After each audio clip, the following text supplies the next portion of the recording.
Today, I'm speaking to Mike Arce, the CEO and founder of Loud Rumour, and he is going to tell you the steps to selling personal training and fitness memberships easily.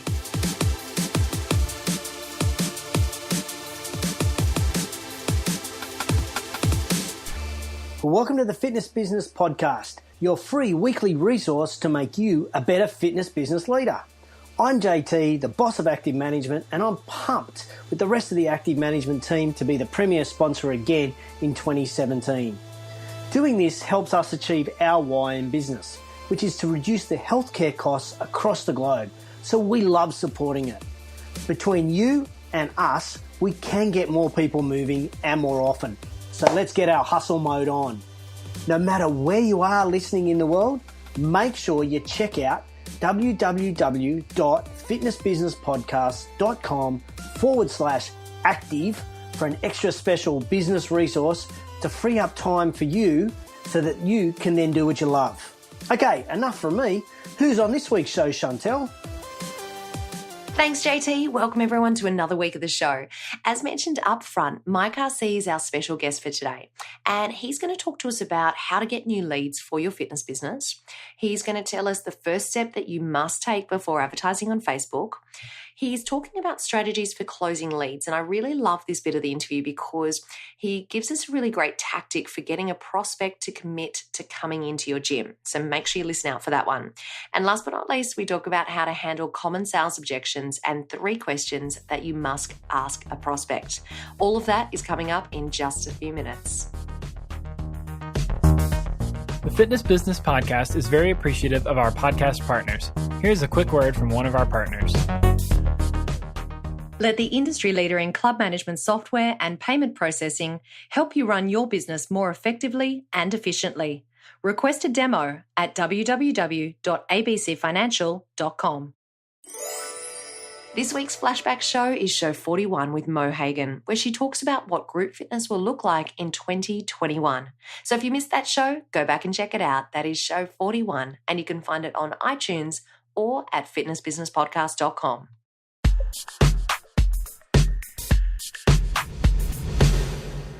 Mike Arce is the CEO and founder of Loud Rumour, a 7-figure fitness marketing agency that helps studios and independent gyms grow and get more members. He's an entrepreneur, a speaker, a coach, and an advertising pro. And Mike also hosts a top fitness business podcast.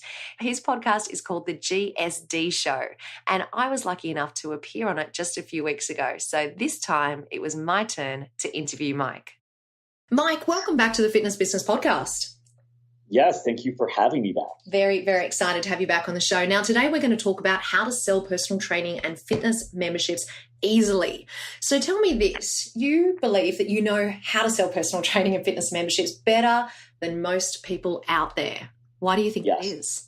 Well, first off, we've been doing this now for a straight year where we're just helping a bunch of fitness studios and personal trainers be more successful. But in the past, this was my original passion. I was a personal trainer. And initially, that's how I started off. And I had records at places like LA Fitness and Pure Fitness for selling personal training. And then I eventually became fitness director, where I managed a team of personal trainers. And eventually I started my own personal training company. And we outsold the personal training companies in the gyms that we were actually working in. I took those ideas, I implemented, we created a whole learning center. We do coaching, consulting. And I think the single greatest thing that we've done as an advertising agency is take all of the sales material that I had up here and that we've learned from other fitness studio owners that are doing really great, put them all in one place in a learning center so that all of our customers can use this and access it to be able to implement these ideas. And everyone that implements, there's no exception. Every single person that implements these ideas is more successful, and they tell us, they send videos, they send messages, they comment on Facebook. And so I am very confident that the strategies we have in place are the most effective to grow your fitness business. Excellent. And I can tell you that I know purely from a download perspective that the topic around sales and personal training sales and fitness sales is of huge interest to the listeners of our show because Casey Conrad, who you would know is incredible when it comes to sales, came on and talked to the show. It's one of our number one shows for 2016. So I know it's an area that many, many of us are interested in. Tell me this, do you come across many fitness professionals believing that they already know what to do? They're already good at sales? Yeah. Well, that's every business. Every small business owner, for the most part, thinks that they're really great at sales. And I think the reason a lot of people get into business is because they have that extrovert attitude. Not always. Some people have that engineer, they're that technician, and it's really great and they can partner with somebody. But people that have been told by their close friends and family members that you have the gift of gab and you're such a good talker and, you should go with your cousin and see if you can help him negotiate a car. And so they've been trained to believe by people that don't know sales that they're really great at sales. And so what happens is they start a business and they start selling. But when you're an entrepreneur and you're selling differently because you have this enthusiasm. It's your baby, it's your product. And so you don't really have a sales structure or a sales system. You think you do. You go, yeah, I do an assessment, then I do this.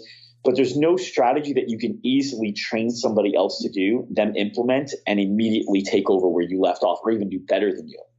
And that's where a lot of people have challenges. They have a hard time when they hire salespeople, having those salespeople perform as well as they did or outperform them. And that's the easiest way to tell that maybe you don't have a great sales process. And if you ask most business owners, small business owners, hey, what are the last 5 sales books that you've read? They're going to have a hard time answering that question because most of them don't really value sales. They think it's something you got it or you don't. And granted, there is talent behind it that you're born with, raw talent.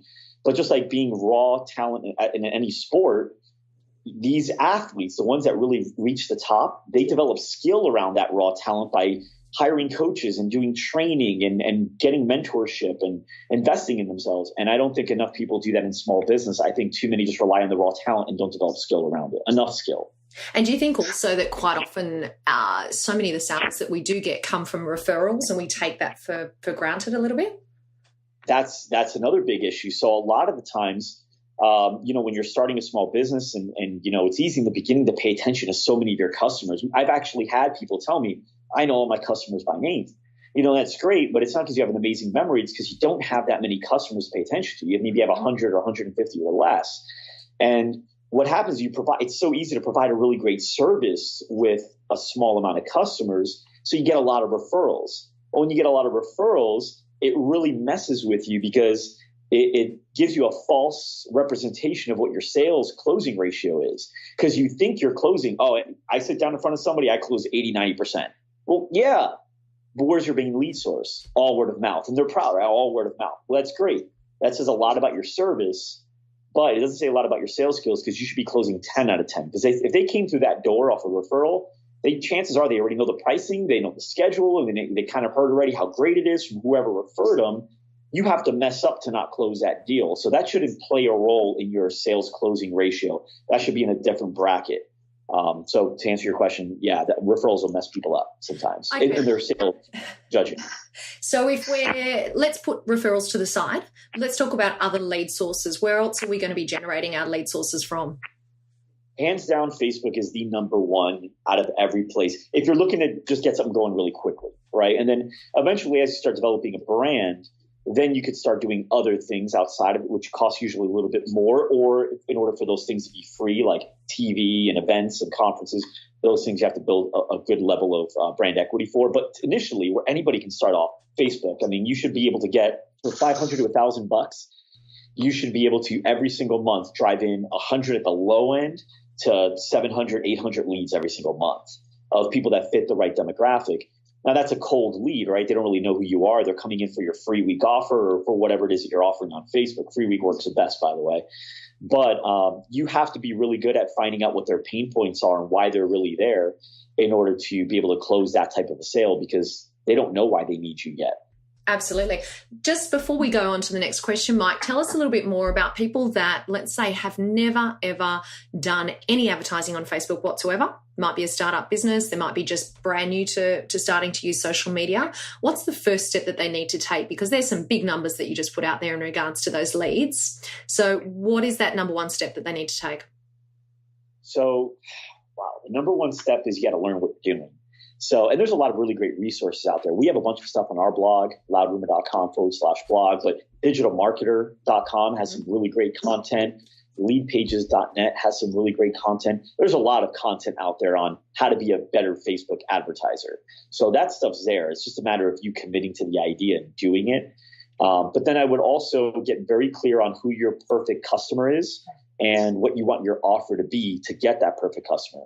A lot of people are afraid to offer like a free week because they think it devalues their service or it's giving away too much. Yes, it is if you're giving it to the whole world.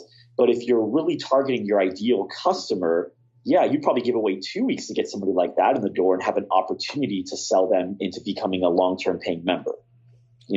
Because people hang out with people just like them, right? So the more ideal customers you get, their circle of friends are more than likely your ideal customers too. Absolutely. And I might just say, Tribe, just a quick reminder, and if anyone hasn't actually caught the episode, Mike was just talking about understanding your ideal customer, and we had Sean Greeley on the show, and he stepped us through the process of creating our ideal customer or our avatar. So if you haven't done that yet, we're at the beginning of 2017. Now is the perfect time for you to go about and do that. So check out that show with Sean Greeley from 2016. So Mike, tell us, once we've got those cold leads that we've just talked about, or more cold leads, do you want to run us through some strategies for actually closing those leads? Yeah. So first things first, you have to totally respect that lead to the highest level. What I mean by respect them is you have to know what a cold lead and what a cold lead is and what it isn't. A cold lead is somebody that doesn't necessarily have interest in joining your gym yet. They have interest in checking it out, right? And so before they come in, you should call them warmly. You should definitely hold them accountable to the appointment time that you've gotten them set in. Give them an exact day and time. I think a lot of people, when I used to hear, because now we train them, when I used to hear customers of ours on the phones and how they used to book appointments, they would say, "Oh yeah, we have classes today at 4, at 6, and at 7. So whichever one works best for you, just come on in and ask for me." Well, the problem is there's no commitment there. And so they may not come in today at all, or tomorrow, or you may not hear from them again. So it's definitely great to have them commit to a time and hold them accountable to it. So if it was you, Chantel, I would say, obviously do the warm up. Hey, thanks so much for, filling out the form. We'd love to have you in. When's a good time for you to come in maybe today or tomorrow? You may say, I can come in today. What time are your classes? We have a 4 o'clock, a 6 o'clock, and a 7 o'clock class. Which one's better for you? I think the 6 o'clock one's good. Okay, I'm going to get you in there. Just so you know, our spots are limited because it's a group class. So we have to make sure that we don't oversell the class and we have too many people and then not everyone gets to work out. So I just need to know 100%, is that a time you could definitely commit to? They say yes. Awesome. I'm going to hold you to it. And I'll be the one there. If you can't show up maybe 5 minutes early, you and I will be able to chat a little bit, and I'll kind of show you around, and we'll make sure you're really comfortable and you know exactly what you're doing, and we'll get you to the best class ever. Is that a cool deal? Sounds awesome. And just to know too, we have some really great offers going on too. I'm not going to bother you with that in the beginning because I want you to focus. But at the end, after you're done, is it cool if I just kind of tell you what offers we have running? Is that fine? Awesome. Okay, great. Now you can bring that up, and it's not this awkward dance of, can I tell them about the offer we're running? Can I ask them to sign up? Now, when they come in, they do their class, you show them where everything is. That's a big thing too. You want to take away everything that makes people uncomfortable. A lot of people think these things are little that I'm talking about, but I promise you it's the little things that make the biggest impact. An uncomfortable mind doesn't buy. Think about any time you've been in a sales process and you haven't been comfortable. You're not buying, even though everything makes sense, right? It doesn't feel right, you don't do it. But vice versa, even if the numbers don't make sense, but it feels right, you do it. So your gut makes a big decision for you sometimes, even if it's irrational for your mind to proceed. So with that said, you want to make them super duper duper comfortable the entire time. So when they come in, what makes the average person uncomfortable? What if the average person's passive, which they are, by the way? The average person is not totally extroverted and will say whatever's on their mind. The average person is an introvert. So now what you do is you say, okay, what if the introvert has to go to the restroom? Is she going to go to the restroom, or is she going to hold it throughout the class and be uncomfortable? What if the average introvert gets really thirsty? Does she know it's okay to stop in the middle of class to get a drink of water, or is she going to not disrupt? What if the introvert doesn't know what to do? Is she going to be comfortable looking at other people in the class, or is she going to be uncomfortable and not want to get caught and feel like she's staring at people? Right? So you take all that away. hey, Chantel, so let me show you how class is going to be. So just so you know, this is the entire floor. We're going to be working here today. Our restroom's right over there. See it right there down the hall? So for any reason you need to go to the bathroom at any time, just know that you can leave class at any moment, go to the bathroom, and just jump right back into class. Also, if you get thirsty, I don't know if you brought water with you, but there's a water fountain there as well as some water bottles for sale. Feel free to just at any point in class, jump out, go ahead and get hydrated, and come right back in. And also, let me introduce you to Sally. Sally, come over here real quick. Sally, this is Chantel. Chantel, Sally. Sally's been with us now for how long now, Sally? About 1.5 years. So you make sure you find a loyalist, right? And you go, oh, Sally's been with us for 1.5 years. She's killed it. She's definitely one of our top members here. She knows what she's doing, and she's committed to being awesome, and she does a very good job at that, right? So you build up Sally. Mm-hmm. Now, what does Sally do based on the law of reciprocity? She now rallies you up, right? And so now you go, Sally, just so you know, this is Chantel's first time here. So is it okay if she gets a little lost in class? Can she kind of glance in your direction so she doesn't know what to do? She can kind of follow your lead. Is that cool? Yeah, totally cool. Awesome. I'm going to go ahead and get everything set up here, but I'll let you two guys chat real quick before class gets started. Thanks so much, Chantel. Sally, you're the best. High five or you walk away. What do you think, by the law of reciprocity, what's Sally doing to Chantel right now? Oh, she's totally talking up the gym owner, talking you up. In the gym and how awesome it is, better than what she even believes it is sometimes, right? And so now Chantel's getting closed, not by you, the person whose job it is to close you, but by Sally, a person who's a member just like me, who has kids just like me. Does that make sense? It makes total sense. So what I'm hearing, Mike, is the first thing is about the language that we use. The language that you use in that initial conversation is really important. Then the second thing is really truly understanding your customer and anticipating their needs as per the example that you've given us, so that we're not just throwing them out to kind of find their own way. We're really nurturing them through that initial process and making them feel comfortable and making them feel at home and connecting with them from the very first time that they step in the door. Right. Any part of the process that makes them feel uncomfortable, just understand they're in your house while that's happening. It's associated with you. Absolutely. And earlier you ran through that example of the language that we use and that initial conversation that we have. Do you suggest that club owners, club managers should provide their teams with a script for that conversation, or are they role-playing at a certain amount of times to get used to it to then present it? No, they should have a script that you spend a good weekend on together as a team, role playing back and forth, and you sell your team on it too. And that's another reason to be a great salesperson. Another reason to really study sales, because you're not just selling leads, you're also selling customers as to why they should refer and keep staying with you. You're selling your employees on new strategies that they may not like or feel comfortable doing, but you know it's best for the company and the vision of the company and where you want to take it. You're selling your vendors, your contractors, your family as to why you can't make that barbecue, why you got to come home late tonight. So you're doing a lot of sales. It's important that you get really great at the sales. So with your team, to answer your question, yes, spend 2 days and just role play off of a script. Now, what happens is they start memorizing the script just by role playing. Eventually, they will fall off script. They'll add their own little twist to it, which is fine because everyone's personality is a little different. But every month, you guys should role play again and just keep on role playing just to make sure you don't drift too far. Because if you drift too far, I've seen scripts totally change. And now that salesperson's suffering because of it. The business is suffering because of it. And even the person whose life could have been changed by having a better gym is suffering because of it. So make sure you're constantly doing it. It's a process, not a project. Great advice. So let's say we've gone through that process of nurturing that member, that potential new member into the gym. What are some of the objections that they might then, or that you might then come across before being able to close the sale? The ones they tell you or the ones that really exist? Give us both. Give us both. The ones they tell you, we all know, right? And we think we believe them. If you don't have sales skills developed, you believe them, right? Which is one, I don't have the money.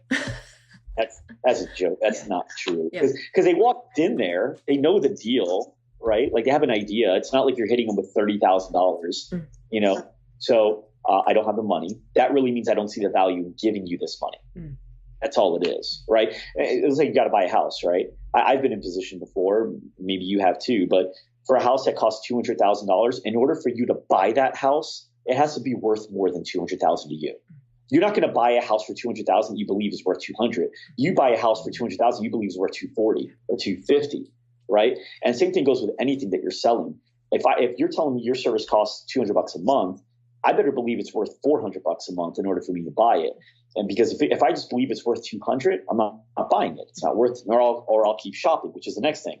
I need to think about it, which really means I don't find value, or I want to see what other people are charging for this and see if I can get a better deal. The only reason they want to see if they can get a better deal is because they don't think the value is worth the price that you dropped. Mm-hmm. So they're looking for a lower price for the same value or a higher value for the same price, right? And little stupid things like my schedule's weird, or my husband, or whatever. I got to talk to my husband. In reality, none of those are real. So the real reasons, there's only three. So number one, these are the questions that are running through their heads. If you don't do what I'm going to tell you to do first, okay? If you just run and just do your thing, these are the three things that are going to stop them from buying. Number one, do I really need this? That's one. For example, do I really need personal training right now? Or do I really need to join this gym for $150 a month? I mean, my friend goes on YouTube and she watches stuff on YouTube, and I bet you could do that. Or maybe I should just go to the gym. I know what to do. I just need to get on the treadmill. I just need to, right? So these are the things while you're talking, this is what they're actually thinking. Okay. Now, if you can overcome that objection, and sometimes even if you don't, they'll add more to the fire. We're really good at selling ourselves out of things, by the way. Okay. The next thing is, why with you? So I don't know, should I really commit to this person? It was the first person I sat down with. Maybe I should look at other places first before I make a decision.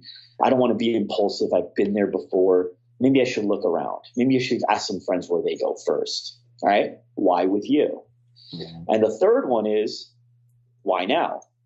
We just finished paying for all the Christmas stuff. Maybe I should wait and catch up, or maybe I should wait for tax returns to come in. I'll have a lot of money available and I can maybe get the year membership for a lower price, or maybe wait till summer when the kids are out of school. There'll be a lot of whatever, right? So why this, why you, and why now? Those are the three things. So if you can overcome those in the beginning, it's never an issue later. So for example, Chantel, if I'm working with you, I sit down. Obviously, I'm building rapport, by asking you little questions like, you close to here? You live close to here? You have kids, you're married, little things like that.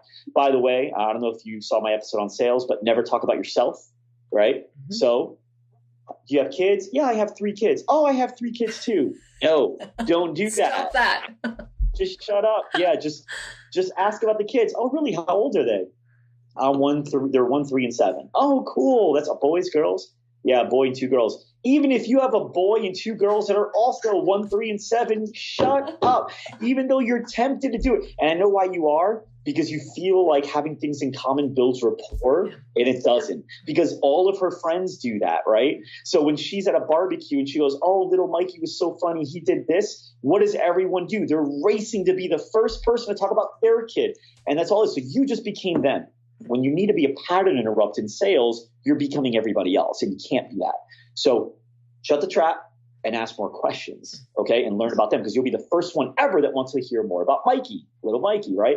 And so now that you got that down, now you need to ask the 3 questions that'll avoid you from having to deal with those 3 objections, which is, so Chantel, I mean, obviously there's a bunch of ways to get in shape in the world, right? There's things from YouTube videos to, going to the gym and just doing it yourself, or other personal training programs.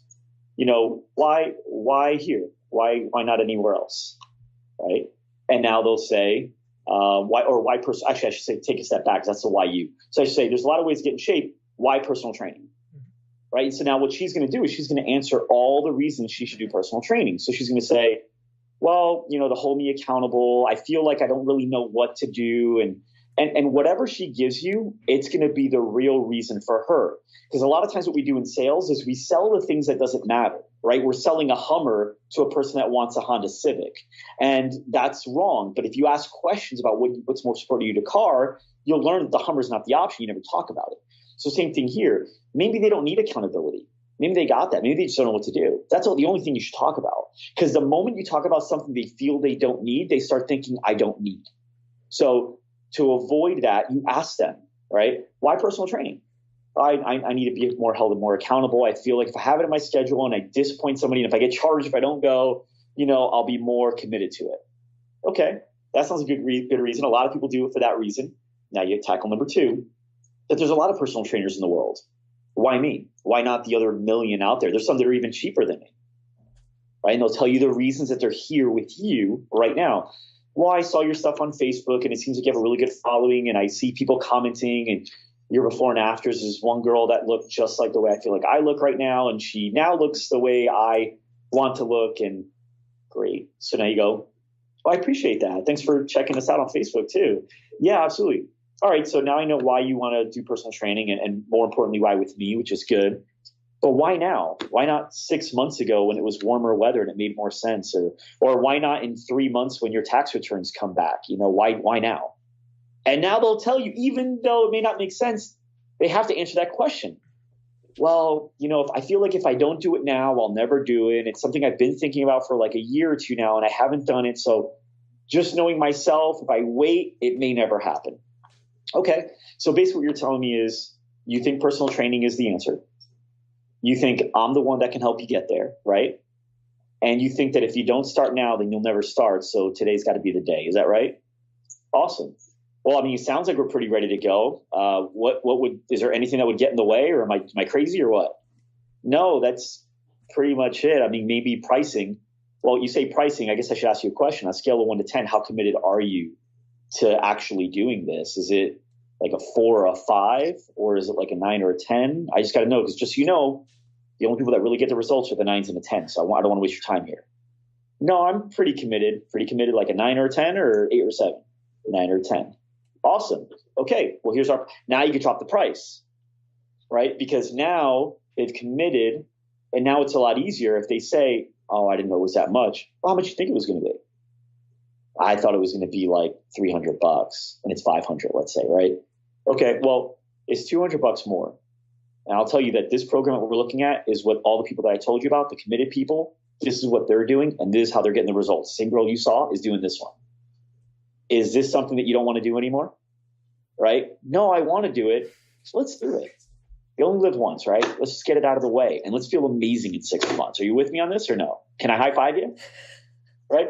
And all of a sudden you get them involved. But I promise you, if you integrate that system alone, your closing ratio is going to triple. And I don't know where you're at right now, so I shouldn't say that, because you may be implementing these things and you may be killing it. But this right here is the best piece of advice I can give you for the sales process, is that whole thing. I know I talked a lot on it, but you got to know all the pieces in order to really implement it the right way. You gave us some tools in regards to the questions that we ask within that process. What are your thoughts, Mike, when it comes to actually building value before you have the price conversation? I don't like building a lot of value before. I like building a lot of value after, for buyer's remorse. The way you build, and when I say building value, there's 2 ways to build value. There's 1, taking the pain away, or 2, leading them towards pleasure. And I think what you should do first is you need to take the pain away. And if you can get to the root of the pain by asking those questions in the very beginning, and then you can make them realize that this is something that they need, now that they've committed to you, now you eliminate buyer's remorse, meaning them going home and changing their mind or canceling or talking to their husband and their husband talking them out of it. You give them the tools that they need to convince themselves and their husbands as to why they should do this. So now you say, awesome. Well, hey, now that you got this, let me ask you a couple things. Number 1, is this something that you're truly committed to, or did I just do like a really good job as a salesperson, and did I sell you something you don't really want? Let me know. No, I really do want this. You did a good job, but I really do want this. Okay. So next question is, if you go home, are you in trouble with your husband, or is he going to buy into this and he's going to have your back, and are you going to get in great shape and he's going to know he has credit for it because he let you do it? Right. And so little things like that. And now you go, all right, awesome. Well, now that I know you're in, you want to hear all the cool things you get? Yeah. All right. Awesome. So very first day, and it's your choice if you don't want to do it, but most people do, we're going to do measurements for you, body fat analysis, your BMI. We're going to learn what your weight to height ratio is and all that. We're going to make sure you're in a healthy level. Then we're going to do goal setting. We're going to find out exactly where we want to be long term and what bite-sized goals we need to do to get there. I'm going to do a meal plan for you. It's going to be real easy. I'm going to base it off the foods that you like, things that you may be allergic to, things you can eat every day and things you definitely can't, right? So we're going to build a meal plan for you, and then things that you could do on your own. Basically, Chantel, by the time I'm done with you, you're going to be a fitness monster. And what I mean by that is you're just going to know how to get yourself in shape anytime you want to, and you're going to know how to do it, why to do it, and where to do it. Does that sound like a pretty cool deal? Yeah? You still like it, or did I tell you the wrong thing? No, I definitely like it. Okay. And that's where you build the value, because now they're like, wow, this is even better than I thought it was, right? The price seems lower after they've committed to it. Yeah. And now when they have to deal with their husband, they're selling them all the things. Yeah. And what I'm hearing, Mike, is that they're now walking away from the experience with you, feeling as though they're walking away with this confidence as well as all these great little bonuses that you've left them with right at the last minute. Right. And check this out. What if their husband says, Chantel, I can't believe you did this. I mean, why do you need a personal trainer anyway? You know the answer to that question, right? Because you just answered it an hour ago. Yeah, but I mean, did you even shop around? Did you make sure this is the right one? You know the answer to that question. Well, why now? Why couldn't you wait a few months? We get our tax returns in. You know the answer to that question too. You just practiced it. I just gave you a rehearsal to the recital you're going to have to do at home. Like, we have covered off so much content already today. So one last question that I have for you is, do you think that you can leave our listeners with just one word of advice? Totally over to you. What would it be? Respect sales. Understand how important it is to your business. A business without sales never has the amount of customers they need to grow and achieve the goals that you want. And you're selling everything. I mean, to be a better company with better employees, you have to be a better salesperson to get them on board. If you're the type of business owner that says, man, I can't get my employees to work hard, or I can't get them to do these little things, or I can't find good people, you have a sales problem. If you're saying, man, these customers just don't have money, I need to find people that have money, you have a sales problem. My wife doesn't get me. She doesn't get why I have to work so long. You have a sales problem. Right? If things aren't working out the way you want them to, and you know it's working out for at least a few people, then you have a sales problem, and you need to value sales, and you should be reading at least a book a week or a book a month on sales, at least a book a month, and then practice those things, like really implement them. It's important. And I know that if you do it, you'll be successful. Mike, thank you so much for joining us today. The information that you shared has been really, really valuable, and I really appreciate you giving us those questions and that scripting outline and the processes that we should all be putting into our business. So if you've already got, Tribe, a process that you're using, perhaps this is a good time to reflect back, have a listen to the advice that Mike's given us, compare it to what you're doing. If you don't already have a process, then here's your chance. You've got some really good tools that you can implement into your business now. So, Mike, thank you so much for joining us today. Once again, on the Fitness Business Podcast, you have provided tremendous value for all of our tribe out there across the globe. Thank you so much for coming on the show. Yeah, thanks for having me. It was fun. The Fitness Business Podcast is very appreciative of our podcast partners. Here's a quick word from one of our partners. We'd like to thank our sponsor, One Fit Stop, for their support, and we highly recommend all fitness professionals go to onefitstop.com to find out how their software will enable you to take control of day-to-day management in your fitness business. One Fit Stop's scheduling, client management, programming, and payment collection tools will set your business up for success. Pre-Core Quickfire 5. Tribe, Cos Mate is the founder and CEO of ConBody. ConBody is a prison-style boot camp in New York City that has gained over 6,000 clients and hires formerly incarcerated individuals to teach fitness classes. Cos, I cannot wait to share your story with everyone in next week's show, but let me ask you this. Are you ready for our pre-call quickfire 5 questions? Yes, let's do it. Okay, let's get cracking. Tell us, why do you do what you do? I do this because I felt the pain of losing weight and needing to get back into fit. One problem was that when I was told that I could die within 5 years because of my health issues, so that really motivated me to start moving. And on the other hand, I felt the pain of coming home and being a formerly incarcerated individual and not finding employment because nobody wanted to give me a second chance. So what we do is hire, formerly incarcerated people, and that's what I do. And what's the best piece of advice that you've ever received? I think the best piece of advice is to trust the process. No matter what, everything's going to work out. If you be consistent and show up and deliver a great service every single time, there's going to be mistakes along the way, but if you show up every single time and have something to deliver, everything's going to work out no matter what. And Cos, tell us, what's a personal habit that helps you become better at what you do? I think sometimes sleeping with my workout clothes.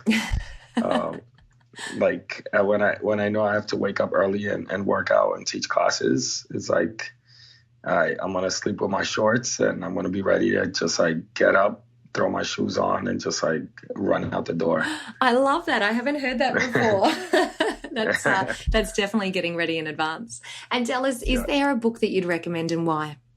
Well, I'm coming out with a book, so I recommend people reading that. What's it called, Cos? I don't know what it's going to be called, but it's going to be a comedy book. It's going to be a workout book with all the prison-style workout moves that I created in my cell and my story along losing weight and what type of exercises that I did and routines that I did while I was incarcerated. Oh, wow. Well, that's cool. And when can we expect that? When are you thinking that'll come out? In the spring. So it's coming out soon. We finished up all the photo shoots and working on writing it up now. It should be done by the end of the month. Okay. Well, as soon as that's released, you make sure you let us know, and we'll have to get it in and tell everyone all about it. And last but not least, why should our tribe come back and listen to the show next week? I feel like not only my story is inspiring, but the many people that I employ are very inspiring. And I feel like everybody should be treated as a human being. Everybody should be, given a second opportunity because everyone has committed a mistake. It doesn't matter if you grew up in, anywhere. You've probably done something stupid and you probably didn't get caught for it. So as for my story, I was incarcerated and I got caught. So, but we left that lifestyle. We've now earned a second chance, and sometimes society doesn't give us that opportunity to demonstrate that. And I feel like that's inspiring in itself. And on top of that, with all the accomplishments and all the stuff that's been going on with ComBody and what we have planned and moving forward, it's going to be an amazing journey. It's a movement. Well, it's definitely been a journey that you've already been on, Cos, so I can't wait to share more about your story and talk to you more about ComBody in next week's show. So thank you so much for coming on today and talking to us through the Quickfire 5. Thank you so much.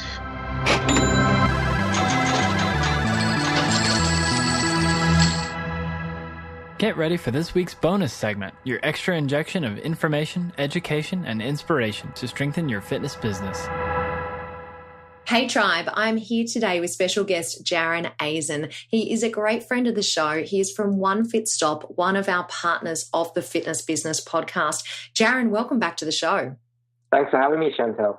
Now, tell us what is happening for you guys in 2017. We're super excited about the year ahead, especially about our expansion plans throughout the US and into the UK.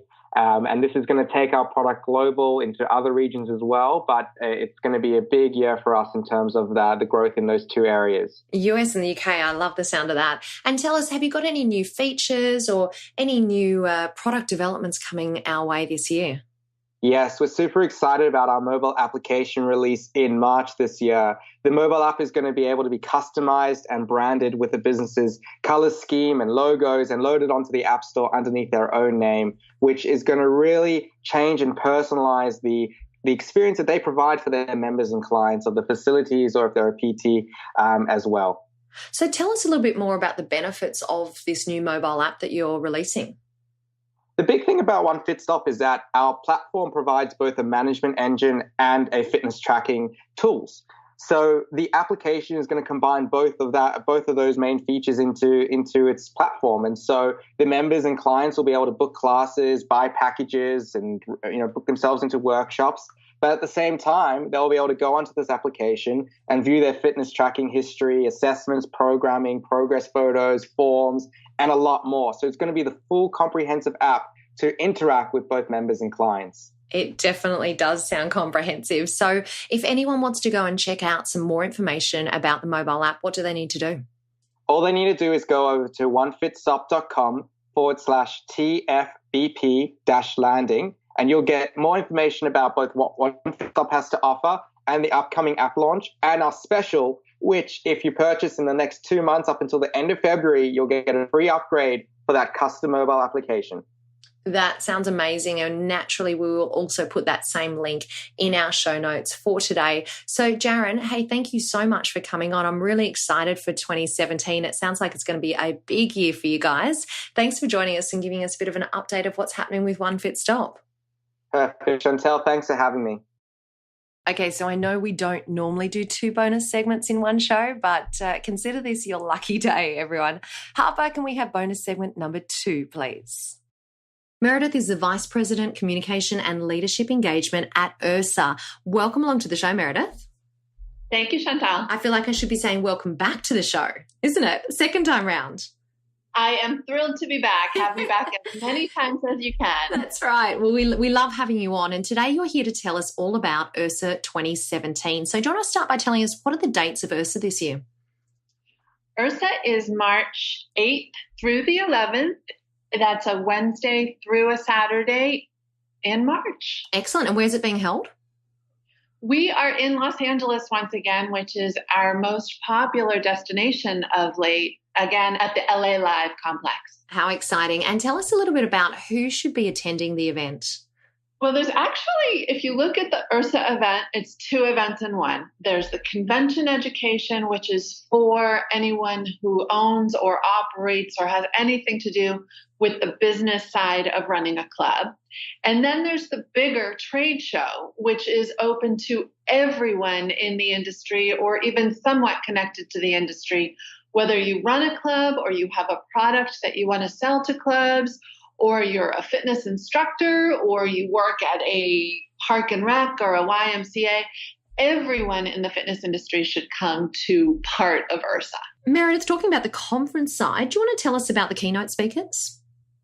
Yes, we love the fact that Ursa is known for its keynote speakers. And a lot of the times they're not well-known names when we put them on the brochure, but by the time the convention comes around, they are people that people are really excited to see. And this year we kind of have a theme going where all of the speakers, all of the keynote speakers, as well as some of the feature speakers, will really speak to personal branding and social networking. So I'm really excited to see both Martin Lindstrom, who's a branding expert, Johnny Earl, branding expert. It's going to be great, and it will really help businesses align their message with their audiences. That sounds really exciting. Now, very importantly, how do people go about registering for the event? Well, the easiest way is probably visiting the website ursa.org/convention.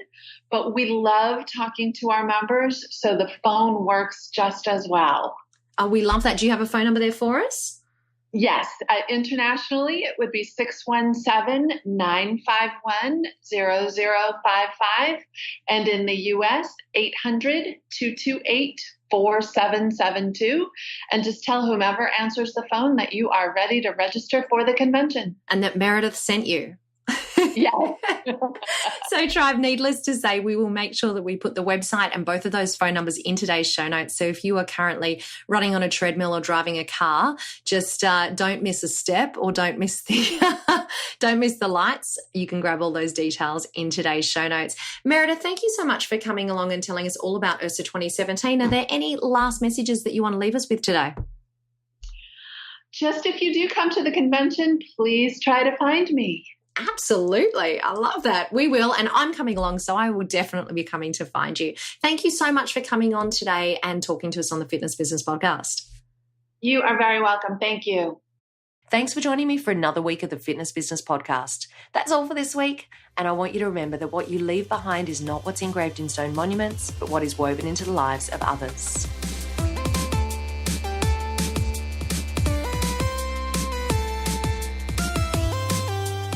Great show this week that you should be suffering DOMs, delayed onset mind soreness, as you are overloaded and that's when your mind is strengthened.